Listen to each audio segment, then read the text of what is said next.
já fiz a apresentação da autora do livro, que é alguém que se dedicou de longa data ao mundo da corporate governance, da governança corporativa usando a tecnologia do português do Brasil, e foi fundadora e depois uma das administradoras, presidente, aliás, do Instituto Brasileiro de Governança Corporativa. E estava eu a dizer, para contextualizar o tema, que num outro livro que dois autores, o Eduardo Pita Ferraz, português, e o Manish Adhikari, publicaram o Manual de Corporate Governance, que é realmente muito, não só muito espesso, não é? Mas também realmente com muita densidade e conteúdo muito importante, sobre os órgãos da administração. Estava a citar que, therefore, recruiting and developing directors, both executive and non-executive, who are able to go well beyond the basic needs, is the secret to building a high-performing and fully actualized board in a process led by the chair. Another viewpoint about board effectiveness relates to its building on the following four pillars, which should lead to a robust decision-making process: individuals' quality, focus, commitment and dedication, information architecture, structures and processes, and group dynamics. Se lermos o livro da nossa autora, vamos percorrer estes quatro pilares.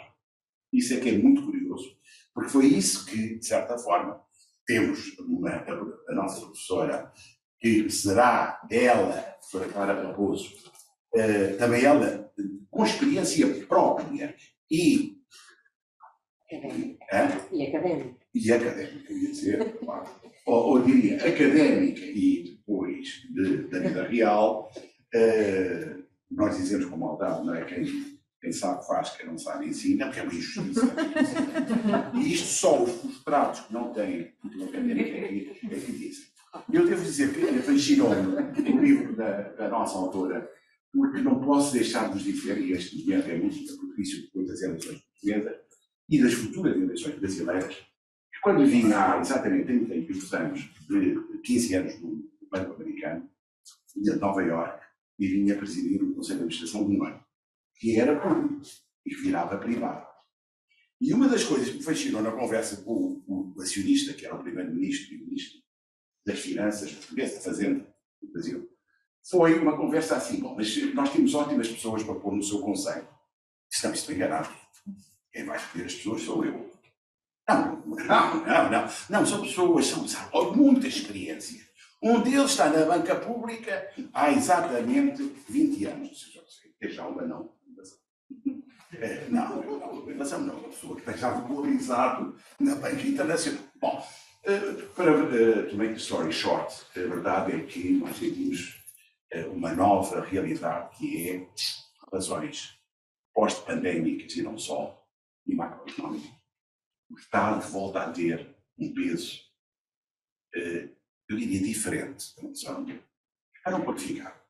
E uma das preocupações que de repente me veio à cabeça ao ler isto tudo, ou para ler o livro, sobre o qual já tinha lido alguns capítulos, mas não tinha lido o livro, eu fiquei um pouco perplexo, porque é algo que temos que ter no subconsciente, porque a tentação de motivos muito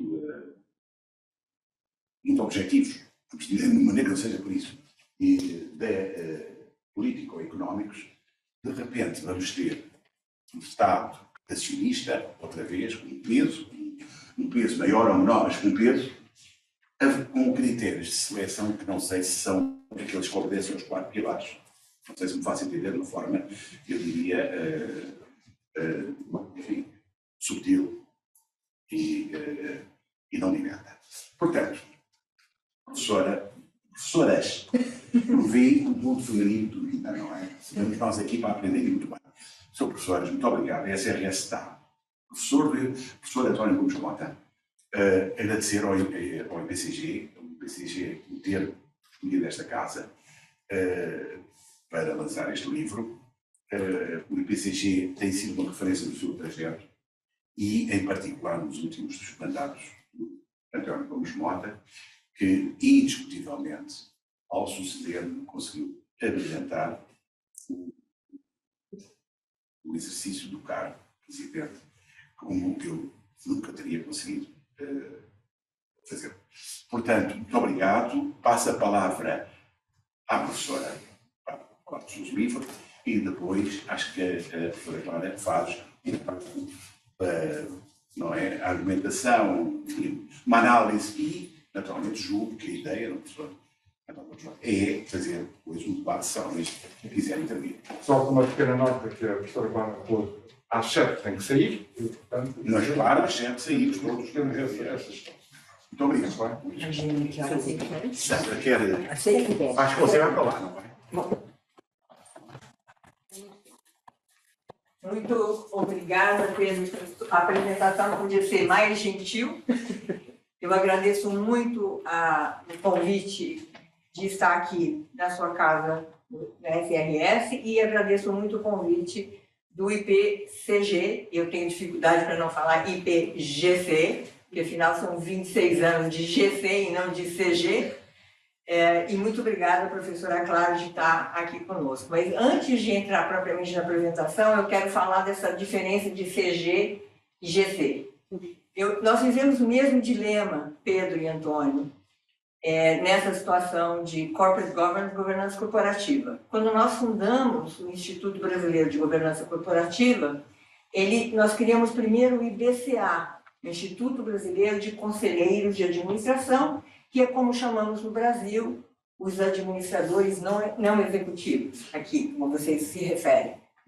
Então, em pouco tempo depois, chegamos à conclusão que nós não queríamos um instituto de profissionais, e sim que a gente tivesse um impacto mais amplo na governança corporativa do Brasil, na corporate governance do Brasil, e mudamos o nosso código, isso foi em 99. Eu estava no conselho, tive um conselho do Instituto nos primeiros 5 anos, e tivemos que ter este dilema para decidir como iria chamar o Instituto, portanto, de Corporate Governance. A gente não queria usar uma expressão em inglês, e fui eu, com um dicionário do Aurélio Buarque de Holanda, para a sala de reunião do conselho, me lembro bastante bem, em 99, porque parte dos meus colegas diziam que em português não havia essa acepção de governança desta forma. E eu levei o dicionário, e outros colegas também concordavam comigo, que sim, existia uma expressão governança que poderia ser aplicável ao que nós estávamos falando. Claro que nós estamos falando de conceitos mal compreendidos ainda, inclusive corporate governance ou whatever. Nós não se entendia muito bem. Antes da crise dos escândalos corporativos de 2000, era muito etéreo o conceito de governança corporativa. Bom, a governança corporativa venceu e hoje no Brasil sequer se pode imaginar que se usaria outro termo para definir governança corporativa ou corporate governance. Então, nós passamos esse dilema e acabou vencendo a expressão em português.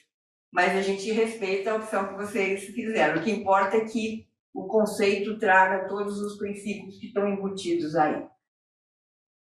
Bom, eu vou começar, então, depois dessa digressão aí, falando um pouquinho da história de Corporate Governance, governança corporativa, da motivação que eu tive para escrever a Caixa Preta da Governança,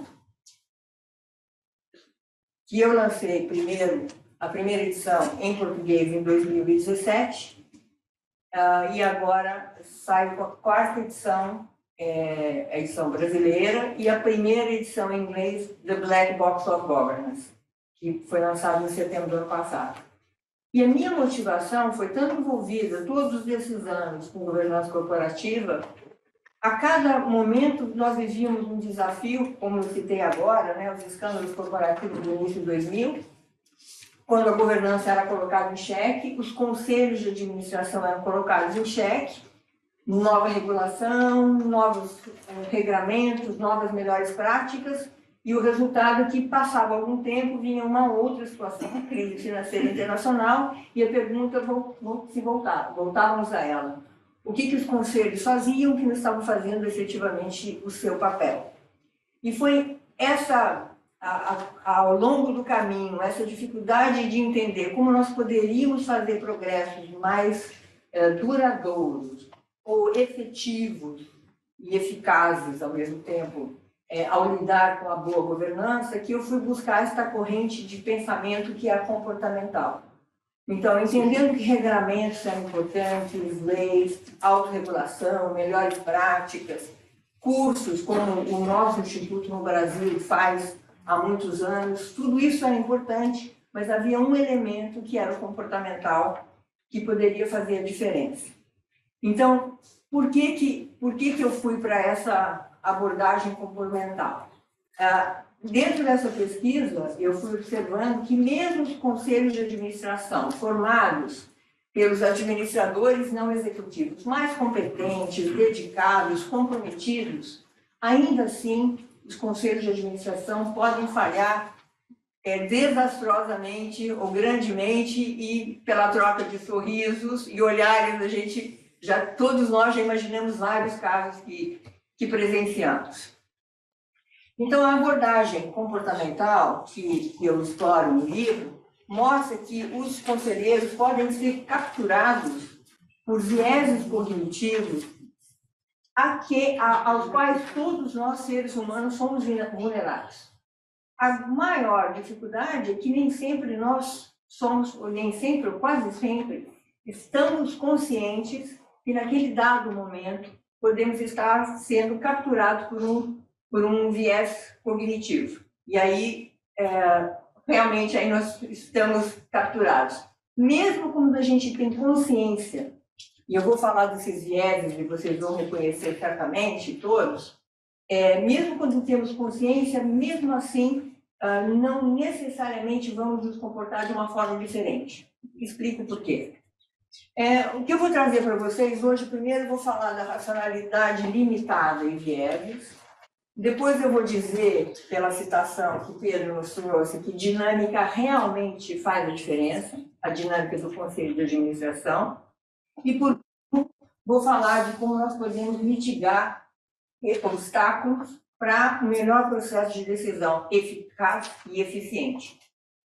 Vejo que aqui tem um copinho d'água, eu já notei que eu vou precisar, daqui a pouco eu posso começar a tossir e a audiência vai ficar preocupada, mas certamente vai ser só em função do tempo, porque acabamos de fazer um antígeno agora de manhã, então nessas poucas horas certamente eu não peguei o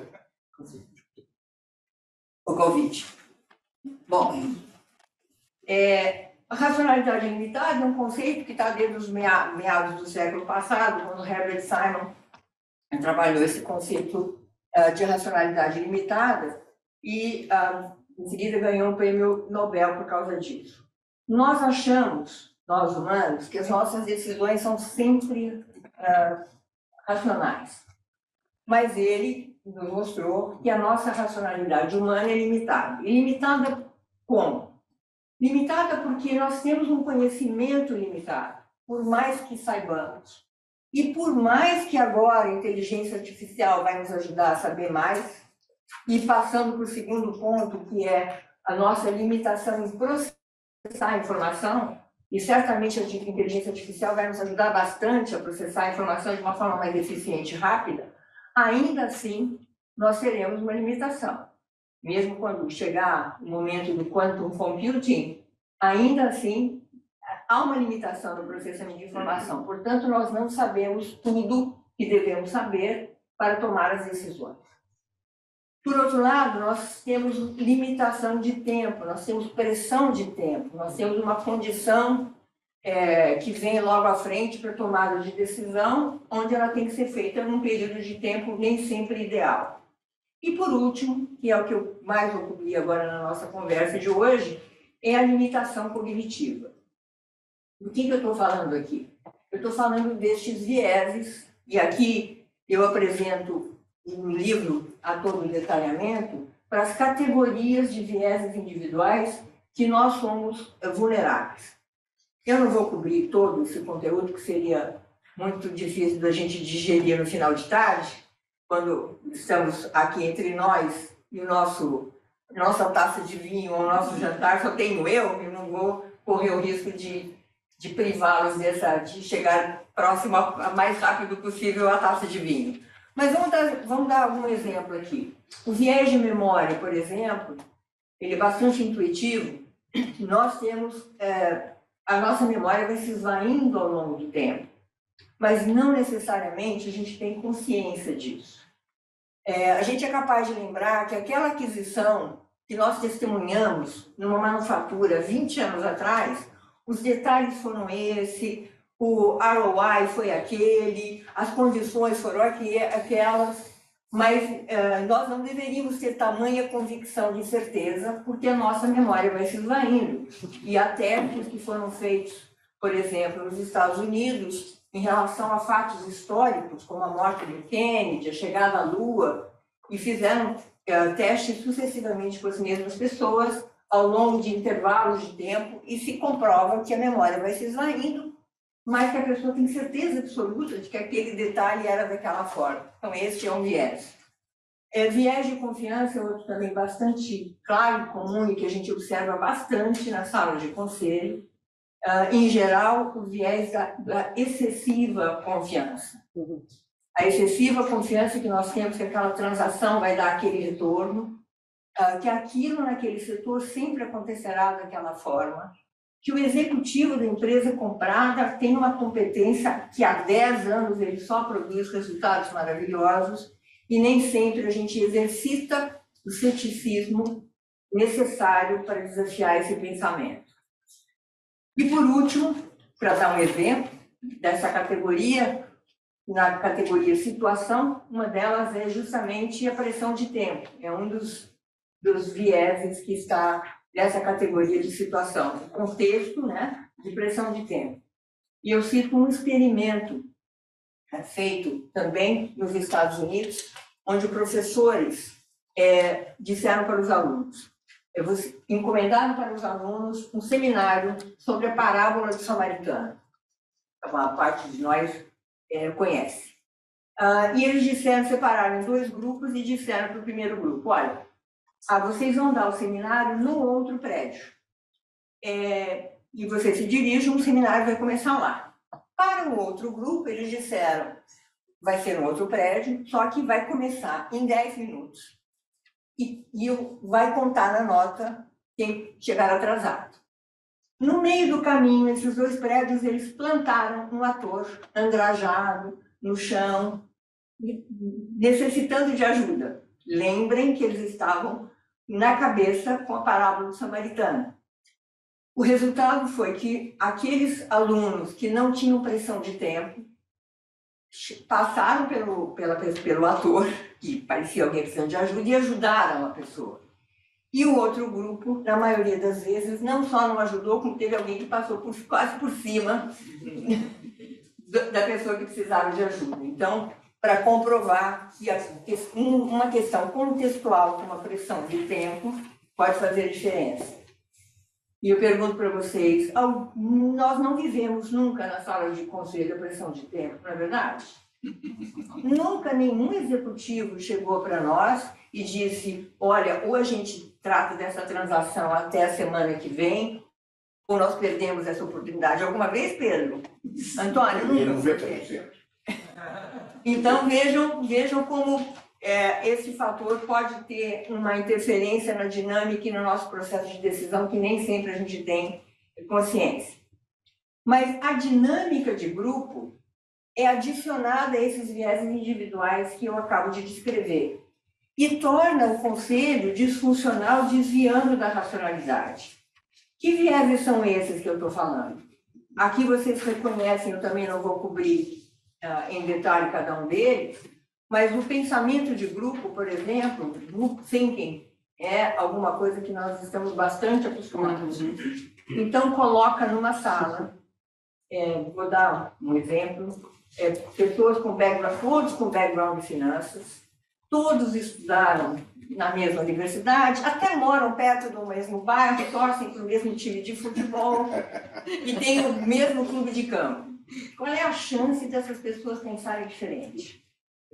Né? Bastante pequena. Então, o pensamento de grupo é uma das situações, é um dos vieses de grupo que pode fazer com que o grupo não perceba, por exemplo, a chegada de um tsunami no seu setor, na sua atividade, porque todos pensam muito diferente e não há o desafiar do pensamento. O efeito manada se dá no aspecto individual, que nós conhecemos. Corridas a bump, por exemplo, pode ser um resultado do efeito manada, mas no grupo ela acontece também, e numa dinâmica como conselho de administração. E, normalmente, é como na manada, o animal que parece saber para onde está indo faz com que a manada vá naquela direção. Então, o especialista na sala, ou a pessoa com mais poder na sala, em geral, tem a capacidade de liderar e fazer com que o grupo siga. Nem sempre o animal está correto. Em geral, o animal, aquele de 4 patas, costuma estar mais correto, porque a natureza o ensinou através dos séculos. No nosso caso, a gente tem uma chance de errar razoável.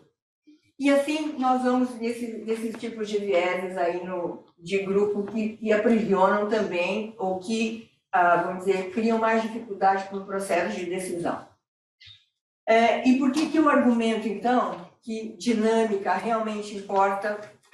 E agradeço ao Pedro de ter trazido, antes de eu falar, essa confirmação.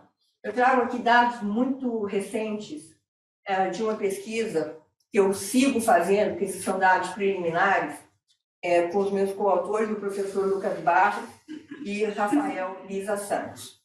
Nós fizemos uma pesquisa internacional, respondida por mais de 340 conselheiros ao redor do mundo. Estamos fazendo, por sinal, um follow-on, e eu vou pedir para o Instituto, se puder, partilhar o link da pesquisa, porque eu gostaria muito de ter mais portugueses para comparar, inclusive, com as respostas do Brasil, já que temos a mesma língua, parte da mesma cultura, para ver que a gente observasse alguma diferença.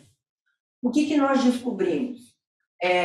As pontuações mais altas nessa dinâmica do conselho, né, e como é que nós juntamos esse composite, como nós chamamos em inglês, esse conjunto de informação, esses fatores que, quanto mais alto o conforto em discordar, o nível de debate livre, o partilhamento de informação entre conselhos, confiança entre conselheiros e executivos, e quanto mais baixa a resistência às ideias vindas de fora, a propensão para rejeitar novas ideias, a propensão para se abster de opiniões diferentes, oportunismo social, que o conceito acadêmico inglês social loafing foi traduzido assim para o português, ao menos no Brasil, que é o conceito de quando nós, indivíduos, estamos em grupo, nós dedicamos menor esforço do que quando fazemos uma tarefa individualmente.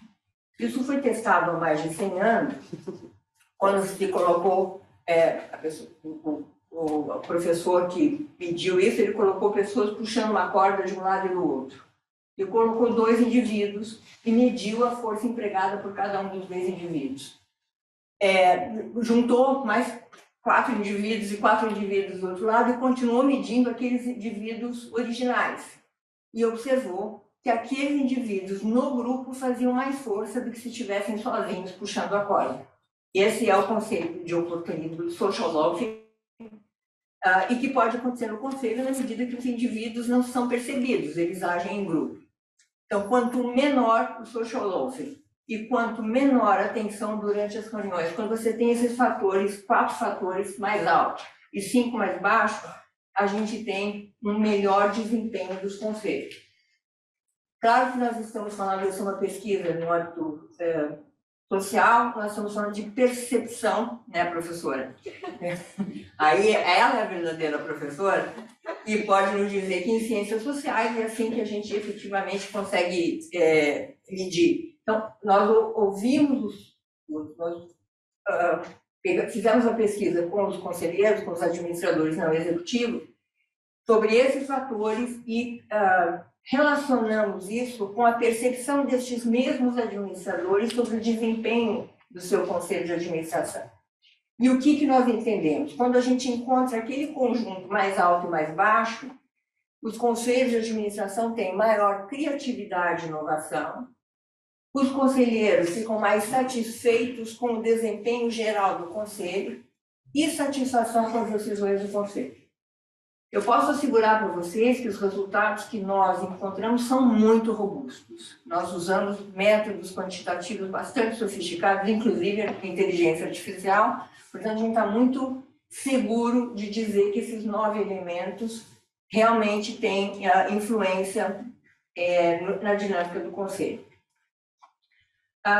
O que leva, então, aos bons resultados no conselho de administração?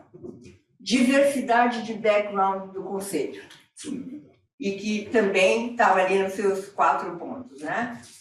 E nós estamos falando aqui de educação, conhecimento, cargos ocupados, essa é a diversidade de background. Mecanismo para aumentar as alternativas de decisão. Aqui nós estamos falando do conselho usar checklists, cenário planning, planejamento de cenários, mecanismos que vão ampliar as alternativas relacionadas àquela específica decisão. Então, em vez de... Isso é interessante porque o que normalmente chega para nós na sala de conselho? Né? Eu tenho 26 anos de atuação no conselho, então eu rememoro quantas vezes uma proposta de alocação de capital veio com X alternativas, para que o conselho analisasse X alternativas, fizesse uma lista mais curta e até chegar à decisão. Em geral, você tem uma proposta de alocação de capital. Né? E aí, o que acontece? Você enquadrou imediatamente, porque ele veio com aquela proposta, esse é um dos viéses que a gente é vulnerável, que é o enquadramento, que é até tem um de adequação, que é a ancoragem. A tua cabeça fica ancorada lá. Estamos vendo um terreno para adquirir. Pronto. Terreno, e eu fico olhando. Mas o que tem em volta? Eu teria alternativas melhores de alocação de capital naquele momento? Então, eu disse que a gente está falando aqui aumentar as alternativas de decisão. Tempo suficiente para tomar decisões. Depois que eu contei da parábola do samaritano, eu acredito que vocês vão ver o quão é intuitivo. E conselheiros bem preparados para tomar decisão. Nesse caso, nós não estamos falando simplesmente da preparação acadêmica, mas da preparação para a reunião, leitura do material, entendimento do material que está na mesa. E o que não leva a bons resultados no conselho? O conselho é preso a rotinas habituais. Toda vez a reunião de conselho começa com o resultado do mês anterior, do trimestre anterior, depois vem o CFO e faz um comentário, depois vem o Legal Counsel e faz um comentário, e aí depois... Esta rotina muitas vezes organiza a vida do conselho, mas pode nos prender a uma rigidez que não permite que o conselho responda ao foco que ele precisa ter. Então, imagine só, estamos começando, por exemplo, voltamos para março de 20. Nós estamos em março de 2020, tentando entender o que estava acontecendo com o Covid, e você começa uma reunião com essa dinâmica. Ou você faria diferente e começaria a reunião dedicando 70% do tempo da reunião para ver o impacto daquela pandemia que sequer conseguia entender de que dimensão tinha. Então, é nesse sentido do conselho ter a flexibilidade para dar atenção para os temas que requerem atenção naquele determinado contexto. Fadiga nas reuniões contribui para as decisões precipitadas. As longas reuniões de conselho, às vezes sem intervalo, então é um dos fatores que também não contribui para um processo de decisão eficaz e eficiente. Essa pesquisa que eu vou pedir a gentileza do Instituto nos ajudar a divulgar entre vocês, para que vocês possam nos ajudar a aumentar o número de respondentes portugueses, e aí a gente trará. Eu trouxe os dados da primeira coleta e aí depois a gente promete ter o segundo resultado. Bom, por último, já que eu apresentei tantos problemas e tantas dificuldades, como é que a gente pode mitigar essas questões?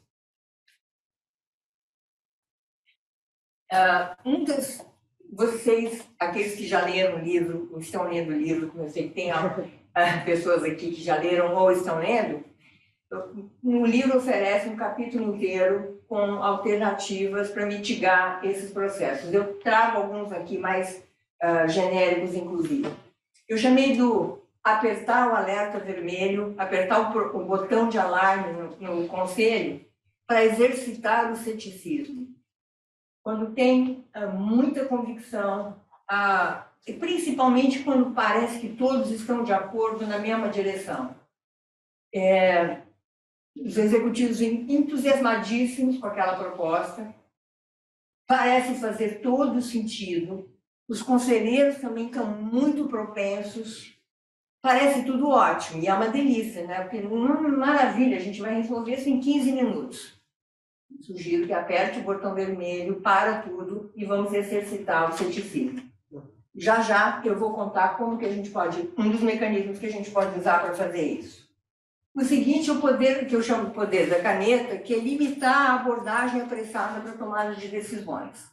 Já cobrimos aqui o impacto da pressa, da pressão de tempo para tomada de decisão. Quando vem ao conselho uma situação onde há muita pressa, muita pressão, o conselheiro, no limite, pode exercer o poder da caneta de não assinar, eu quero dizer, o poder da caneta é não assinar ou dizer, não, vamos voltar 2 passos atrás, vamos entender como isso está sendo feito. É claro que a gente não pode criar uma situação que isso sempre seja utilizado, mas é um recurso quando se sente que há uma incerteza, há uma insegurança, ou mesmo quando não há uma convicção de que aquele caminho é um caminho adequado. Eu diria que nós temos uma cultura no mundo dos negócios, e eu certamente falo pelo Brasil, países latino-americanos, e vocês podem me confirmar, eu acredito que também possa acontecer por aqui. Nós temos uma dificuldade muito grande de conviver com a incerteza na sala de conselho. Há uma necessidade de conclusão, de closure, como se fala em inglês. Parece que enquanto não se chega rapidamente ao final da decisão, há uma inquietação. E é normal que haja. Todos nós queremos resolver problemas de negócios ou oportunidades de negócio. A questão é que nem sempre, com essa sensação, com essa dificuldade de conviver com a incerteza, nem sempre nós consideramos todos os fatores envolvidos naquele processo de decisão. Nós vamos falar um pouquinho mais disso aqui para frente, mas a cultura de conviver por um tempo limitado com a incerteza, ela pode ser muito positiva. Ninguém está falando em procrastinar decisões, mas eu já fiz experiências com o presidente do conselho, inclusive, de propor, vamos ficar 15 minutos sem decidir e sem declararmos a nossa posição sobre essa proposição. Em vez de falarmos eu acho, eu penso, na minha visão, vamos explorar o assunto apenas com perguntas, apenas com pedido de esclarecimento. Impressionante como isso cria um ambiente de desconforto nos conselhos. Eu já vivi isso algumas vezes, eu já propus isso como conselheira, e eu me lembro claramente do olhar que quase me cortou do presidente de conselho quando eu fiz essa proposição, porque a gente tem esse desejo de tomar decisão logo, de resolver o assunto, de acabar, e melhor ainda se for por consenso. Nós temos uma cultura, certamente no Brasil e na América Latina, onde qualquer aparência de conflito é muito desconfortável. Nós temos uma cultura que, em geral, antes de fazer uma opinião contrastante, a gente começa com a palavra desculpe. Desculpe, mas e aí coloca a visão contrastante. É diferente a cultura no mundo anglo-saxão, onde há muito mais objetiva para discordar ou contrastar opiniões. E isso tudo, este processo de contrastar opiniões, de trazer o contraditório, deixa mais robusto o processo de decisão. Por isso que, às vezes, o poder da caneta é uma ferramenta importante. O outro é o EFE, ou seja, nesse EC, eu estou propondo que haja um exercício de cenários. E se chover? E se não houver essa valorização cambial que se está prevendo? E se tiver uma nova regulação? Enfim, é o exercício de desafiar o pensamento e abrir espaço para o novo. E eu diria que isso é particularmente importante no momento de transformação enorme que nós estamos vivendo no mundo dos negócios. E eu não me refiro só à Covid. Acho que a Covid acelerou de várias formas o processo de inovação como uma resposta aos desafios que a gente estava enfrentando. Mas o mundo já vinha no processo de inovação resultante de avanços tecnológicos que vão alterando os modelos de negócio e, portanto, é fundamental se abrir para o novo. E o argumento o exercício do EC pode ser bastante interessante. Na outra ponta, a arquitetura de escolha, que é o uso do conceito do nudge, que é o conceito do empurrão, e eu até recomendo, tem uma literatura farta em relação ao nudge, de autores aí relevantes. Qual é o conceito do nudge? Por exemplo, aplicado muito em política pública. Num restaurante de uma escola, eu coloco todos os pratos saudáveis à vista e bem de fácil acesso dos estudantes. E eu deixo a batata frita mais longe, eu deixo as coisas com mais açúcar mais distantes. O conceito eu não estou influindo na liberdade de escolha. Ele vai poder comer coisas com mais açúcar ou frituras. Mas eu deixo mais, o meu empurrão é deixar os elementos mais saudáveis mais disponíveis. Por isso é o conceito do empurrão. E a arquitetura da escolha pode ser usada em conselhos de administração. E eu trago aqui alguns exemplos. Primeiro, como eu já disse, dê tempo para incerteza, evitando a pressa da conclusão.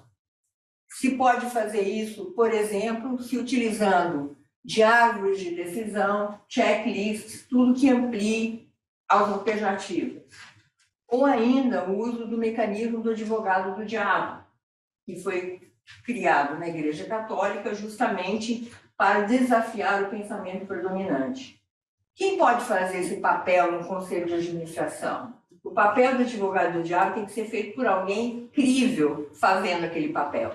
Então, muitas vezes, um conselheiro independente, algum expert no assunto, algum convidado externo, um consultor externo, um professor desapegado da matéria, que vai lá com o papel de desafiar as proposições, as discussões que estão acontecendo. Um outro exercício muito interessante é o pré-mortem. Do que eu estou falando aqui? Nós estamos terminando a decisão de uma aquisição ou de uma fusão. Eu vou fazer uma fusão agora, melhor. Fazemos uma fusão que nós temos uma perfeita ideia da sinergia dos negócios, em todos os sentidos. Nós vamos juntar mercados, as geografias são ótimas, nós vamos ter uma eficiência enorme, podemos reduzir vários processos e assim por diante. Aí o presidente do conselho vira para os conselheiros e diz assim: nós vamos parar agora por 5 minutos, 10 minutos, vai. Cada um pega um pedaço de papel, se ainda existe papel e caneta na sala, né? Ou então pegue o seu laptop e escreva: nós estamos aqui há 2 anos. Essa fusão foi um fracasso. O que poderá ter acontecido? E aí, cada um vai pensar, vai fazer um exercício de ceticismo para pensar o que poderá ter acontecido. A cultura das duas empresas são diametralmente opostas. Vai ser muito difícil fazer essa integração. E aí, outros tantos exemplos. Qual é a ideia aqui? Você exercita o ceticismo, mas veja que eu citei, o presidente do conselho pede para que cada conselheiro faça isso individualmente por escrito. Por escrito, para se lembrar. Qual é a intenção aí? Não haverá influência de um sobre o outro. Então, mesmo eu que sou novata na indústria, digamos que nós estamos no mundo financeiro. Eu passei por várias indústrias, mas no financeiro eu não tenho vivência. E o Pedro já falou que foi de conselho de banco, né? Então, eu Então, se ele estiver falando, eu vou ouvir e vou falar mais quietinha, né? A gente diz, pato novo não mergulha fundo, né? Então, como cheguei no conselho, vou maneira nessa situação. Já se eu estou escrevendo comigo mesmo e penso todas as condições. Então, essa é a ideia. Você tem vários indivíduos olhando a mesma situação com liberdade, e aí cada um lê o que escreveu. E depois se discute, ou seja, você exercitou o ceticismo de forma individual, pluralidade de visões. Muito importante é que você crie no ambiente do conselho segurança psicológica para os conselheiros discordarem, para correr riscos, para compartilhar e desafiar ideias. Quer dizer, mesmo que não fosse por escrito, quando você tem esse ambiente, você tem um ambiente mais favorável para que isso aconteça. Lembra do debate livre, que era dos fatores dos 9 que eu tenho? Isso depende muito do presidente do conselho. O presidente do conselho costuma dizer, ele põe a música que o conselho toca. Então, muitas vezes, e eu como conselheira independente que fui, você pode tentar influenciar, você pode chamar o presidente do conselho para uma conversa, mas o presidente do conselho tem ele tem realmente a batuta na mão. Mas é importante que a gente tenha consciência de que precisamos criar essa segurança psicológica para o contraste das ideias. Eu vou parar por aqui nos conceitos que eu trago, só para trazer aí uma amostra do que eu cobri, e fica o convite para mergulhar nesse processo, né? O livro, eu trouxe a capa aqui do livro em inglês, eu só notei hoje que eu tinha deixado, não deixei a Caixa Preta da Governança, que é o livro em português, reúne a minha experiência de 26 anos em governança corporativa, eu trago pesquisas acadêmicas e de mercado, tem as 3 pesquisas nossas que eu fiz com os meus coautores e casos de situações vividas. Eu entrevistei 31 pessoas ao redor do mundo, entre elas eu tive o privilégio de entrevistar o que eu chamo dos fundadores da moderna governança corporativa, Sir Adrian Cadbury, Martin Filho da África do Sul, Ira Milstein e Robert Monk, os 2 dos Estados Unidos, mas eu entrevistei conselheiros, conselheiras, executivos, e o livro sempre traz pequenos casos, iniciando casos a capítulo, que são casos reais, que eu transformei completamente, eu brinco que eu travesti os casos para eles não serem reconhecidos, e aí cobrindo os conceitos. Então fica aqui o convite para conhecer esse trabalho interno do Conselho, a gente cobre lá o que mantém os conselheiros acordados à noite, falo dessa dinâmica comportamental, dos obstáculos que eu cobri e as armadilhas que surgem tanto no âmbito individual e no âmbito de grupo. E os 7 capítulos que são trazidos no livro, esse guia aí que eu falei para navegar nessas armadilhas comportamentais do conceito. Era isso que eu queria cobrir.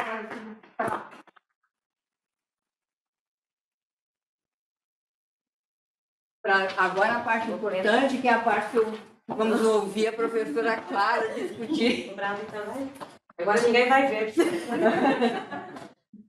Tem a minha solidariedade. Posso baixar este tampo, não é? Para haver uma tentativa de ser vista. Então, muito boa tarde, muito bom final de tarde a todos. É um prazer enorme estar aqui. Muito obrigado ao Pedro e ao António por me terem convidado para vir discutir, não exatamente comentar, não exatamente o livro, mas a apresentação que a Sandra aqui nos fez e que de facto acho que deu foi assim um bom aperitivo para o que o livro nos pode trazer, que é para pessoas, particular para pessoas totalmente inexperientes no mundo dos conselhos de administração, é um mundo que se abre quando se lê este livro, porque traz muitos exemplos e traz a teoria e depois a prática de como corrigir certos comportamentos que a Sandra foi identificando e, portanto, traz-nos exemplos práticos para quem também exerce essas funções, questionar-se a si próprio da forma como está a exercer essas funções e qual é, de facto, o seu papel enquanto membro de um conselho de administração. Portanto, eu não li o livro ainda todo, ainda não tive a oportunidade, mas comecei e iniciei e refleti eu própria enquanto professora, enfim, nos imensos títulos que puseram aqui, que colocaram na minha introdução, esqueceram se calhar aquilo que é o mais importante, que neste caso eu sou professora de finanças e, enfim, nos anos 90, ainda não era este tema aqui muito popular em Portugal, das áreas em que estive a trabalhar no meu doutoramento, olhei para estes temas de governance quando o relatório Cadbury, o primeiro relatório publicado sobre estas matérias, apareceu e, portanto, olhei um pouco para estes temas do ponto de vista dos incentivos a dar aos executivos e, enfim, e foi, aliás, nesse contexto até conheci o presidente do IPCG aqui há muitos anos e foi exatamente a discutir esses assuntos que nos conhecemos pela primeira vez e que depois encetámos aqui esta relação profícua profissionalmente ao longo de todos estes anos.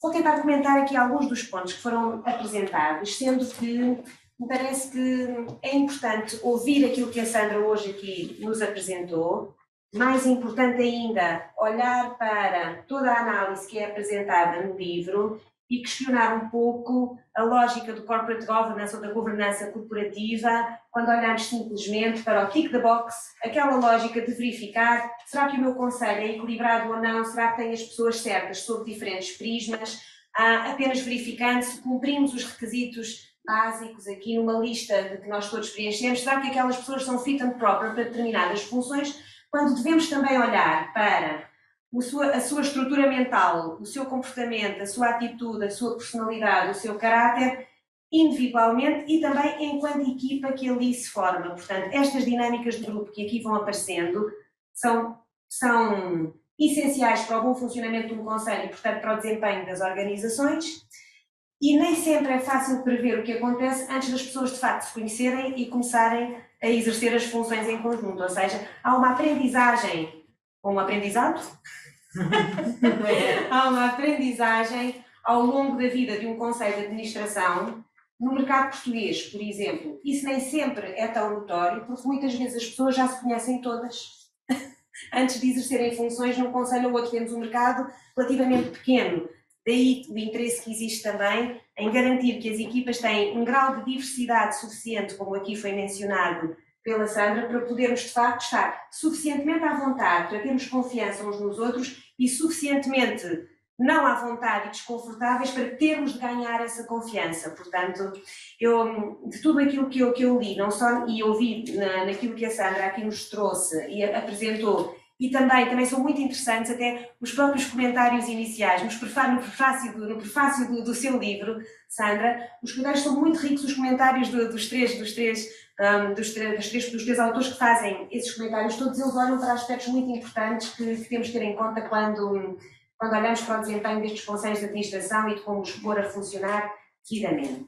Há aqui alguns pontos, eu vou agora tentar comentar assim mais uns pontos mais concretos que a Sandra nos abordou e até que o Pedro Rebelo de Sousa nos trouxe aqui no início, que trouxe para não estar a repetir aquilo que a Sandra já aqui esteve a dizer, nos trouxe um ponto que na atualidade nos preocupa a todos bastante, que foi o do papel do Estado neste momento e termos uma reentrada do Estado em diversos setores de atividade, sentimos nós, com maior presença corporativa ou empresarial, mais do que aquilo que nós acharíamos desejável num contexto de mercados a funcionarem, etc. E, portanto, há uma preocupação, de novo, com a necessidade que houve do Estado intervir por causa de uma pandemia e depois, a partir de determinada altura, tornarmos todas as vezes mais dependentes desse Estado, etc. Eu tenho uma visão muito mais otimista quanto a isto, acho que é uma questão temporária, não é? Acho que não, enfim, não vamos, acho que não, num país como o nosso e noutros, no contexto europeu, não estamos à espera que estes Estados tenham um propósito ou o objetivo de permanecerem, enfim, como os grandes intervenientes nestas matérias, mas alerta-nos, por exemplo, para outras áreas para as quais os próprios conselhos de administração também têm de estar preparados, que é perceber se, por um lado, temos de nos proteger, por outro lado, até quanto é que estamos dispostos, de facto, a aceitar e a correr riscos quando gerimos uma determinada organização. Ou seja, acho que a discussão de qual é o risco que estamos dispostos a correr nem sempre é tão aberta quanto deveria ser e nem sempre é discutida com os números todos abertamente em muitos conselhos de administração. Ou seja, gerir e ter um negócio não é só para as coisas correrem bem, as coisas por vezes correm mal e às vezes é normal que corram mal e isto tem de ser encarado com maior normalidade. E, portanto, não vamos conseguir. E muitas vezes é deste não entendimento de que às vezes as coisas correm mal e de que há riscos que não correm bem, que nem sempre corre para o lado que nós queremos, que por vezes depois sentimos necessidade de um apoio adicional aqui e ali, e o skin in the game é um conceito muito importante que deve ser discutido com muita abertura nos conselhos de administração. E no que a isto diz respeito, complementando um pouco aqui todos aqueles aspectos comportamentais e a dicotomia entre os conselhos que funcionam bem, porque existe muita confiança entre os membros do conselho de administração, e com isto a Sandra não quis de todo dizer que a confiança é como nos conhecemos tão bem, estamos todos muito bem entrosados e portanto estamos muito à vontade e até falamos ali do futebol um bocadinho no meio do conselho. Não é isso exatamente, estamos suficientemente à vontade para partilharmos com transparência, com toda a franqueza, todas as dúvidas que temos, todas as dificuldades que temos, o que não entendi, porque os membros dos conselhos de administração não têm todos a mesma preparação para todos os temas. Portanto, o questionar até ao ponto de dizer eu não percebi este ponto, não entendo este assunto, alguém me explica isto melhor, tragam-me um especialista, por favor, desta matéria para eu conseguir decidir, etc. Toda essa abertura, isso é que é ter o trust, a tal confiança, vem da partilha das inseguranças, do conhecimento e do desconhecimento que cada um tem, e é isso que faz com que um conselho se fortaleça e, portanto, esse parece-me um ponto também muito importante. Confiança é a este nível, é ao nível de facto, conseguirmos acabar por partilhar o suficiente de conhecimento e desconhecimento de cada um para formarmos para reunirmos a informação de facto adequada para uma tomada de decisão o melhor possível com o quadro que temos à nossa frente. Portanto, confiança por um lado, e por outro lado, a dicotomia entre esta confiança e a tensão, que aparece como algo negativo, mas simultaneamente necessário, ou seja, nós não queremos um conselho de administração, não é harmonioso funcionar-se num conselho em que estamos todos de costas virados uns para os outros e em que não conseguimos discutir os assuntos com medo de represálias de quem quer que seja, porque estamos ali só para discordar, ou seja, não é essa a questão. Tem de haver, de facto, esta harmonia, mas tem de haver também alguma tensão, no sentido em que sabemos que quem está no Conselho de Administração está preparado, está devidamente preparado para questionar aquilo que é apresentado. A tensão é a do profissionalismo, no fundo. É essa a tensão que tem de existir, a de sermos profissionais na forma como abordamos os assuntos. Estamos aqui para tomar decisões, enfim, e, portanto, vamos ouvir todos os ângulos e perguntar quais são as alternativas. E a Sandra apresenta-nos, no seu livro, um kit, de certa forma, não é? Tem aqui assim uma espécie de uma tool, umas ferramentas que apresentou aqui um pouco a lógica dessas ferramentas, que no fundo faz com que um membro de um conselho de administração, em particular, e no fundo, os que têm o papel, no fundo, no conselho de administração, os não executivos têm este papel duplo, que é difícil de... Acho que todas as pessoas que já passaram um pouco por esta experiência têm a noção que é difícil de equilibrarmos o papel de aconselhar, o papel de advising, simultaneamente com o papel de monitorizar, de vigiar, de supervisionar. Portanto, por um lado estamos ali para ajudar, para colaborar, para melhorar a informação, para trazer mais informação. Por outro lado, ao solicitarmos mais informação, também estamos mais habilitados a vigiar, a monitorizar e, portanto, gera-se aqui alguma desconfiança dos executivos também, por vezes, face aos não executivos. Quando acham que estão a perguntar coisas a mais, parece que estão ali a ser questionados de nada. Isso tem que ser feito com alguma elegância e com profissionalismo, essencialmente isso. Portanto, estes pontos são todos eles muito, muito importantes. Fatores de sucesso, deixem-me olhar aqui para uns pontos que eu achei interessantes. Em particular, quando nos deu aqui o exemplo da parábola de Samaritano, que foi um exemplo, eu carreguei aqui em qualquer coisa que não devia, ok? E quanto mais mexer, pior será, não? Foi sem querer. Nada que o Bruno não arredou. Melhorou. Fiz aqui qualquer Quando nos falou no exemplo da parábola de Samaritano, temos um exemplo da forma como as pessoas, em determinadas situações, se comportam de acordo com, enfim, é no contexto, o contexto influencia a forma como nós tomamos decisões ou como nós analisamos uma determinada, um determinado ponto da agenda de uma reunião de um conselho. E naquele exemplo, eu acho que o exemplo para mim fez-me pensar de uma forma adicional, acho eu, que é, por um lado, que é a seguinte: aqueles a quem foi dado um incentivo foram aqueles que se comportaram pior em termos de outros objetivos que poderia ter a empresa ou que a organização poderia ter. Ou seja, deu-se-lhes um timeline, portanto, a questão não é do bom samaritano em si mesmo, mas deu-se um objetivo concreto a um determinado grupo e disse é com aquele horário tem de estar lá até àquela hora. E não lhes demos outros objetivos ou não lhes explicámos que mas podem acontecer N outras coisas pelo caminho e se acontecerem N outras coisas pelo caminho, temos de contar com a vossa capacidade de decisão, de reação e depois saber explicar porque é que chegaram atrasados.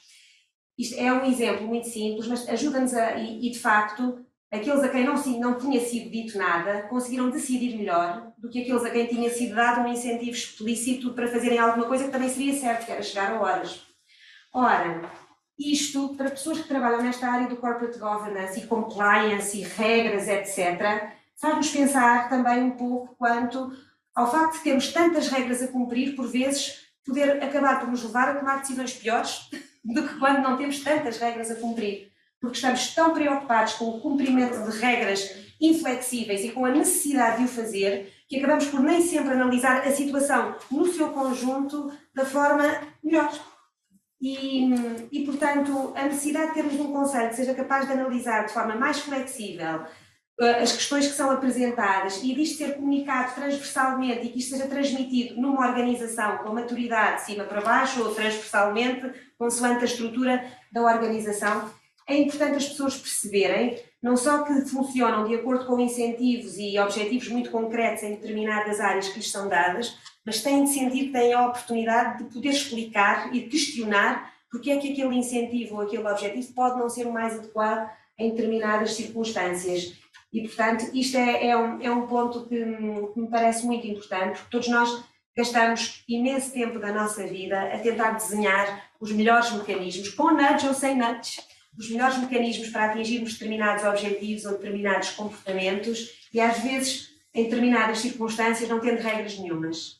E confiando no bom entendimento de cada um, às vezes, claro que não é sempre e não é generalizado, mas às vezes conseguimos chegar a melhores decisões quando também não sobrecarregamos as pessoas demasiadamente com regras muito apertadas que não olham para o panorama completo, não é? E todos nós bem sabemos como nas nossas organizações fizemos imensos planos para estes últimos 2 anos e com muitas regras e objetivos e de repente com a pandemia todos tivemos de fazer tudo um bocadinho ao lado daquilo que tínhamos planeado inicialmente e há que manter alguma flexibilidade. Pensando um pouco nos fatores de sucesso e nos maus fatores que aqui foram apresentados, a Sandra apresentou-nos aqueles 4 fatores essenciais de sucesso que tinham sido identificados na survey pelos conselhos de administração que tinham manifestado, enfim, o que é que teria contribuído melhor, o que é que caracterizava as suas boas decisões, a diversidade dos backgrounds, não é? Os mecanismos para aumentarem as alternativas de decisão, muito importante, ou seja, a forma como as agendas das reuniões dos conselhos de administração são construídas deve ser muito bem analisada, ou seja, não deveria ser só, enfim, quem presida um conselho de administração receber uma lista quase de véspera e vai ver quais são os pontos e aí vamos lá discutir, estamos para a reunião discutir o assunto, as coisas têm de ser programadas com um bocadinho mais de tempo e, de facto, é como quando nas aulas nós ensinamos os nossos estudantes a olharem para as várias alternativas quando estão a analisar o valor de um projeto, a alocação de capital, etc. Isso não tem de chegar na íntegra, naturalmente, ao Conselho de Administração, mas questionar-se qual foi o processo até se chegar àquelas soluções é, de facto, importante. Complementando um bocadinho aquilo que a Sandra aqui disse, uma vez que eu sou, acho eu, bastante pragmática, normalmente, e muito realista, acho que não existe assim aquele modelo único perfeito e mesmo que apliquemos as receitas todas, os ingredientes todos certos, não há uma receita se calhar única que funcione bem em todos os tipos de organizações. Ou seja, consoante a complexidade das organizações, se calhar um outro estudo que a Sandra poderá também fazer a determinada altura é ver se estes fatores de sucesso ou aqueles que não funcionam tão bem são de facto regulares em todos os tipos de organizações. Porque temos empresas mais simples, empresas de diferentes setores, em que se calhar conseguimos ter um bom funcionamento com outro tipo de regras e que nem sempre aqui aparecem. Mas aqueles 4 elementos do exercício do ceticismo, do poder da caneta, do e se, e é isso, o ICE e a arquitetura da escolha, acho que são elementos que quer queiramos, quer não, embora todos nós já tenhamos passado por isto mais ou menos, acho que deve fazer parte de um conjunto de regras que nós levamos para as reuniões, sim, e que temos de garantir que cada vez é um procedimento, é um outro tipo de checklist que devemos ter na nossa cabeça sempre que há um ponto de uma agenda que está a ser questionado, e que se não temos que ninguém que voluntariamente no grupo exerça essa função, alguém tem de o fazer. E, portanto, quem presida ao órgão, no mínimo, se sentiu que não houve uma discussão suficientemente, em que o ceticismo não foi suficientemente exercido, em que o poder da caneta não foi suficientemente exercido, em que o questionar a lógica de todo aquele negócio. Enfim, cabe esse papel, de facto, a quem presida ao órgão, que não pode não se cingir a estar presente naquela reunião e tem todo um ano para ir dialogando com as várias partes envolvidas no processo de decisão, e não só, tem que conhecer bem a organização, para poder, de facto, exercer esse papel de mediador entre todas as partes que estão interessadas no resultado das decisões que estão a ser tomadas nestas empresas. Nunca fiz isto, pedir uma análise de qualquer coisa que correu bem ou qualquer coisa que correu mal. Nunca fiz isto, de pedir assim num grupo em que eu esteja numa reunião, enquanto não executiva, ok? De pedir para, vamos agora tomar aqui uns minutos, está aqui um caderninho, um papelinho, escreva aí porque é que este projeto correu mal, qual é a sua opinião sobre isto. Nunca fiz isso, enquanto não executiva. O dia chegará em que se calhar vou experimentar, vou pedir essa experiência para ver a reação, para a análise de um determinado projeto concreto, alguma coisa, ver como é que todo o Conselho reage a essa experiência. Mas faço isso enquanto executiva, nas minhas funções executivas, não é? Faço isto muitas vezes nas minhas em Conselho de Gestão, etc. Faço muitas vezes um pedido de análise bastante detalhado do porquê de correr bem uma determinada área ou não com as minhas equipas. E de facto é muito enriquecedor ver a forma como interagimos todos e como se conclui alguma coisa de especial e diferente e inesperado, muitas vezes inesperado, aquilo que nós encontramos de análise de cada um dos envolvidos no processo. Fazendo assim um apanhadozinho final quanto a estes vários pontos e enfim, todas as mensagens que aqui apareceram foram de facto importantes e recomendáveis, portanto seguir aqueles 4 regras, seguir aqui estes procedimentos todos, importante. O que é que eu tenho a acrescentar nesta matéria? O seguinte, nem sempre quando um conselho de administração, quando estamos em início de mandato e as pessoas iniciam um determinado conjunto de funções, nem sempre o mandato é de facto, de cada um, é de facto devidamente explicado. Okay? Nem sempre é suficientemente explicado a cada pessoa o que é suposto de facto ali fazer. E deveria ser, não é? E é um ponto que deveria ser mais salientado e mais explicado, e as pessoas, para que não se causem aqueles embaraços de, às vezes as pessoas ficam ofendidas quando são questionadas sobre determinado elemento, e quando uma pessoa vai apresentar uma opinião um bocadinho discordante, ou vem questionar alguma coisa, eu quase pedimos licença para dizer assim, olha, peço desculpa, isto não é por mal. Isto não é por mal, não é mesmo só para maior esclarecimento, a pessoa quase que pede desculpa por estar a questionar, quando no fundo devemos todos ter o mesmo objetivo, que sejam tomadas as melhores decisões numa organização. Mas estes aspectos culturais são importantes e devem ser tidos em conta na forma como aplicamos a receita, digamos assim. Aqueles vários passos têm de ser adaptados ao ambiente que temos, à forma como as pessoas se relacionam. Por último, o último ponto que a Sandra aqui não abordou e que eu no livro ainda não cheguei lá, portanto não sei se é abordado ou não em termos de comentário, tem a ver com as dinâmicas dos grupos de facto, que eu acho que não são as mesmas quando estamos no início de um mandato de um órgão de administração ou como vão evoluindo ao longo do tempo, ou seja, há de facto uma aprendizagem dos indivíduos e dos grupos e estas dinâmicas vão se desenvolvendo de formas diferentes nas várias organizações. Isso tem de ser tido em conta e também essa evolução da dinâmica do grupo também tem de ser gerida. E é um aspecto importante e os executivos têm de estar muito atentos a isso e os não executivos também. Isto deve ser conversado com muita abertura e espera-se que essa dinâmica vai melhorando e se vai tornando mais profícua ao longo da colaboração entre esses conselheiros e uma determinada organização, porque em última análise acabam por todos ser bastante responsáveis no caminho pelo rumo que essas organizações seguem. E não tenho assim mais a acrescentar. Agradeço a paciência de todos. É difícil comentar quando acabámos de ouvir uma apresentação que foi tão correta e tão importante e interessante para todos nós. Obrigada.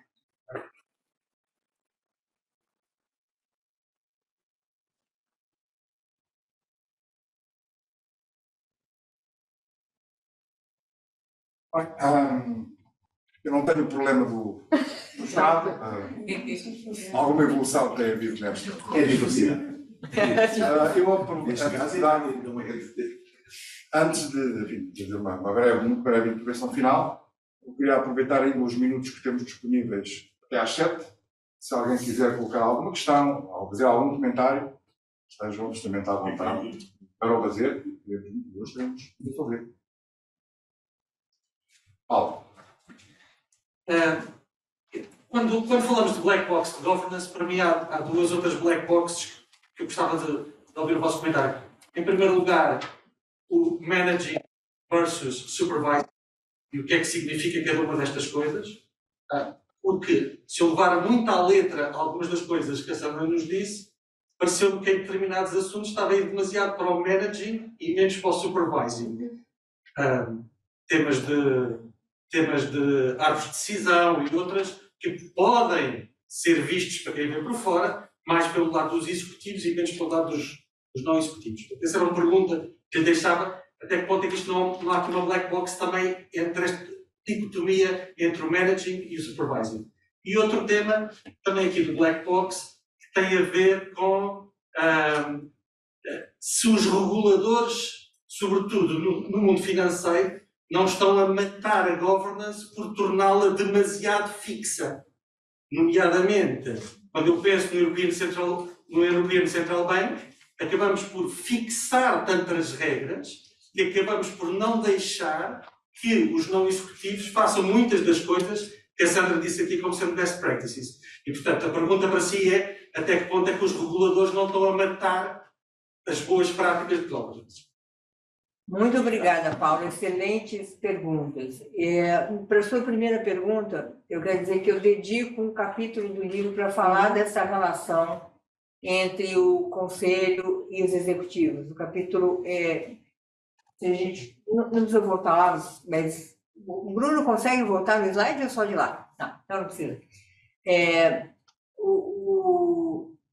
O primeiro capítulo apresenta o conselho, o segundo capítulo apresenta o conselheiro ou o administrador não executivo, e o terceiro fala dessa relação. E é uma tensa relação. Né? O capítulo fala sobre o estresse das tensões. Porque eu costumo usar uma imagem, e como descendente de português, eu uso muitos provérbios. Falava hoje com um motorista que andou pela cidade, eu uso muitos provérbios, eu ouvi do meu pai, sou neta de português o tempo inteiro. Então, eu gosto muito do uso de imagens. E a relação entre gestão, executivos e conselho, eu gosto de usar o conceito de um tango. É uma bela dança de se observar, mas ela é uma dança brusca. São movimentos fortes, e que precisa haver muita sintonia para que um tango seja bonito de se observar. Caso contrário, apenas se pisa no pé do parceiro que está dançando. Então, essa tensão entre executivos e conselho, ela é uma relação que existe e ela deve até certo ponto existir. Não pode haver uma total, vamos dizer, flacidez ou elasticidade nessa relação. Ao mesmo tempo, como dizia a Clara, você não pode criar um ambiente permanentemente de guerra. E o conselheiro tem um dilema tremendo, porque ele tem, ao mesmo tempo, que aconselhar, como ela dizia, e supervisionar, que é o termo que a gente usa em português, de lá do Brasil, você usa um outro. Monitorizar. Monitorar, né? Nós usaríamos. Então, é delicado quando você bate, quando você assopra, quando você ajuda o executivo, né? E quando você puxa a corda e coloca ali alguma tensão. Então, esse é um equilíbrio difícil. Muitas vezes, em situações de crise, o conselho fica excessivamente no seu papel de monitorar. E muitas vezes no ambiente que está tudo muito bom, está tudo muito ótimo, os resultados estão maravilhosos. Vamos pensar na crise financeira internacional. Em companhias brasileiras que viveram situações parecidas dos derivativos, estavam investindo loucamente nos derivativos, ninguém entendia aquela engenhoca financeira, mas os resultados eram ótimos. Como é que a gente vai olhar de perto? Não, está ótimo. Então, nesse momento, você pode ser muito complacente com isso, com o management. Então, essa dose tem que existir, ao mesmo tempo de não quebrar, e em algumas situações a relação vai quebrar. Ou o conselho vai mudar o CEO, vai mudar o diretor-presidente. Mas, efetivamente, você tem que tentar manter um equilíbrio. E o livro cobre isso, nesse estresse das tensões, no capítulo 3. Sobre o engessamento que você cita por parte dos órgãos reguladores, eu tenho um incômodo com excessiva regulação há muito tempo.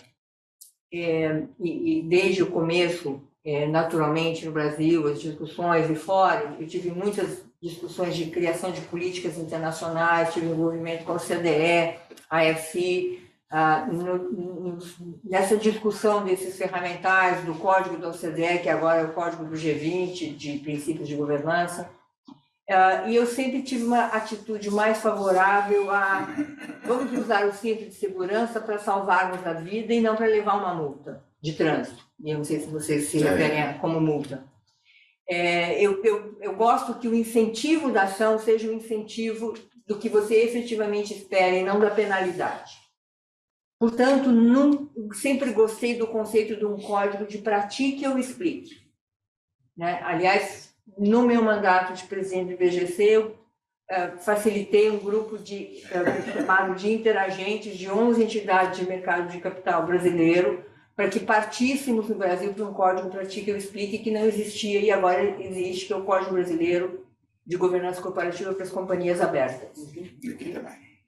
Gosto, eu acho que prefiro o incentivo do que o chicote, prefiro a cenoura do que o chicote.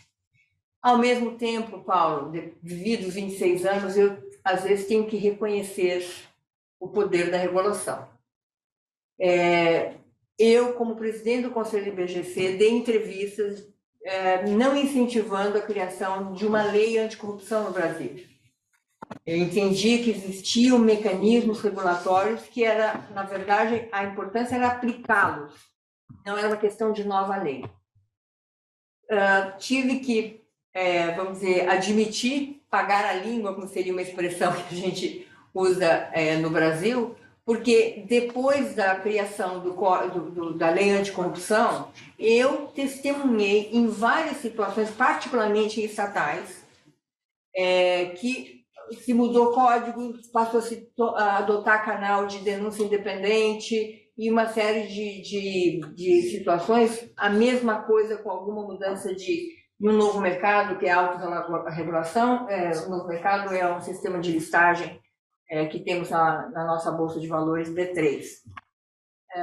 E que, com a mudança, mesmo esse Código Brasileiro de Melhores Práticas e a mudança dos regulamentos do novo mercado, simplesmente, veja, nesse código existe as companhias abertas listadas na B3 devem relatar que modelo de avaliação, como fazem a avaliação de conselho. Só isso, eu tenho uma consultoria de governança, Better Governance é minha consultoria. Nunca recebi tanto pedido de proposta para fazer avaliação de conselho quando este regramento passou a existir de relatar, veja, como seria. Dito isso, eu ainda sou mais liberal em relação à regulação. E eu tenho conversado ao longo da vida muito com o regulador. Eu entendo que o papel deles é difícil. Em algum momento, eles entendem que tem que intervir e a lei é o único caminho. Tirando as ressalvas que eu acabei de dar, como aprendizados que tive ao longo da vida, eu ainda acredito que nós devemos incentivar, prefiro o incentivo do que o engessamento, porque, pelo que acaba de trazer para vocês, de explorar as ideias, é a dinâmica dos conselhos que vai fazer a diferença. Você pode ter os regramentos e as leis que tiver. Nós, humanos, encontramos alternativas de burlar, criamos condição. Então, eu prefiro o incentivo. Ao mesmo tempo, eu entendo a situação do regulador, mas eu prefiro que a gente continue trabalhando por mecanismos que façam a governança funcionar e criar valor para toda a sociedade, não só para a empresa, inclusive. Resposta longa, mas eu quis ser honesta com o meu, hoje, um pouco mais de entendimento da questão da regulação. Posso só dizer Claro uma que coisa? É só uma frase. Para a primeira pergunta do Cavalheiro, do seu livro. Uma frase, só que eu li em inglês e então vou dizer, mas não é muito elegante, mas é uma boa frase, é uma ótima, sobre esta diferença entre o gerir e o supervisionar, que é o papel do conselheiro, do não executivo, nose in, fingers out. Né? Nariz lá dentro. Nariz lá dentro é importante, mas as mãos, mas os dedos não fazemos, mas pergunto. Mas vamos ver a que é que cheira. É meter o nariz um pouco. E é o conceito de que a tendência, às vezes, do conselho querer entrar demais na operação, principalmente um conselheiro formado por ex-executivos, ou recentemente executivos, é enorme, né? E aí, realmente, ele deixa de ter o seu papel. Claro que no momento de crise, né, o conselho acaba ficando mais próximo, tem que ficar. Eu fui conselheira de empresas vivendo momentos de crise sem precedentes no mundo. Eu fui conselheira da Vale no momento em que aconteceu o Brumadinho. Nós tivemos, em um ano, perto de 50 reuniões de conselho. O conselho estava ingerindo? Não, nós estávamos administrando uma crise, portanto, naturalmente estávamos mais próximos. Mas esse o conceito, nariz dentro e as mãos fora. As mãos devem os executivos ter. Muito bem. Há uma questão mais? Pode ser a última. A propósito deste tema da ingerência, como é que vê a potencial contradição entre a independência que o Conselho tem que ter, para ser verdadeiramente independente, e o facto de ser eleito pelos acionistas que têm, nessa medida, algum poder de ingerência que advém do facto de serem acionistas, de serem os donos da empresa? E, portanto, como é que vê a gestão sobretudo nos momentos mais críticos em que o acionista diz não, tem que ser assim, os senhores são todas ótimas pessoas, mas o capital em risco é meu. Portanto, a questão de independência é talvez um dos elementos mais difíceis de você efetivamente conseguir. Você tem indicadores da independência e o regulador e o autorregulador usam esses fatores. Não ter sido prestador de serviço, não ter sido executivo, são indicadores visíveis e palpáveis. Mas a atitude de independente, que é a independência de consciência, você só observa sentado na sala de conselho. E eu testemunhei muitas vezes conselheiros ditos independentes, eleitos por acionistas minoritários, não necessariamente agirem com independência em relação a qualquer fator, em relação aos executivos, ao acionista controlador ou qualquer outro stakeholder da companhia. O vínculo com o acionista controlador, na lei brasileira, qualquer conselheiro é independente, deve ser independente, independente daquele acionista que o elegeu. Nós sabemos que isso é algo a ser almejado, mas sabemos muito bem que há, desde relações sociais, a relação de dependência que tornam essa independência ameaçada. Aí, de novo, não há regulação que resolva. Quer dizer, a regulação pode criar fronteiras, pode criar limites, mas nós estamos falando de uma questão de consciência. E aí, isso deve ser desenvolvido ao longo do tempo. O pensamento que eu trago é toda vez que um conselheiro senta e vai formar o seu julgamento, e muitas vezes é muito difícil você tomar certas decisões, porque não há certo e errado, nós vivemos, não há branco e preto, nós vivemos em situações cinza o tempo inteiro. Se o foco for qual é o melhor para a companhia, independente de qualquer dos seus stakeholders, ou considerando o equilíbrio de interesses, você estará tendo uma atitude independente. Mas este vínculo é muito difícil e por isso mesmo que se busca tanto um percentual de conselheiros independentes e que explicitamente tenha indicadores desses não vínculos. Mas é algo a perseguir. Bem, estamos então na hora. Rapidamente agradecer à Sandra Guerra e à Clara Raposo por terem partilhado aqui connosco a sua visão, a experiência e um pouco também dar-nos, se quisermos, uma perspectiva um bocadinho diferente, nova, relativamente a estes temas. Eu vim por circunstâncias várias, já nesta vida de administrador não executivo há bastantes anos e continuo a achar que há muita coisa que eu não sei e que há muita coisa para aprender. E sobretudo quando nós falamos desta dimensão que me interessa muito mais cognitiva, mais comportamental, porque no fim do dia a governança é feita por pessoas, de facto é um mundo inteiro de aprendizagem ou aprendizado, como diria a Sandra, que nós estamos ainda por fazer. Eu gosto sempre de contar um episódio, mais ou menos anedótico, mas que diz um bocadinho, mostra um bocadinho como esta verdade é verdadeira. Não no atual Conselho de Administração que presida, que é a dimensão pandémica, mas no anterior, a meio do mandato, eu resolvi fazer uma experiência, que foi passar a cada 3 reuniões a rodar a posição das pessoas na sala. E é verdadeiramente impressionante o impacto que isto tem. É incrível. Porque é disruptivo, gera proximidade, gera networking, gera outro tipo de envolvência das pessoas, uma coisa tão simples quanto esta. Portanto, quer dizer, E gerou desconforto, aposto. claro que sim, mas a seguir ao desconforto tem a seguir uma coisa melhor. Não é? E, portanto, de facto, há às vezes muitos pormenores que têm a ver, sobretudo, com o facto de sermos pessoas que estamos a interagir e a tomar decisões, que é de facto um mundo muito importante para explorar. Portanto, este é um livro que eu acho que é muito interessante, porque nos dá muitas pistas, como também a esse nível podemos melhorar as coisas. Dito isto, e terminando como comecei, muito obrigado, Sandra, por ter partilhado connosco esse seu livro, muito obrigado, Clara, por os comentários que fez, e a todos foi um gosto estarem aqui.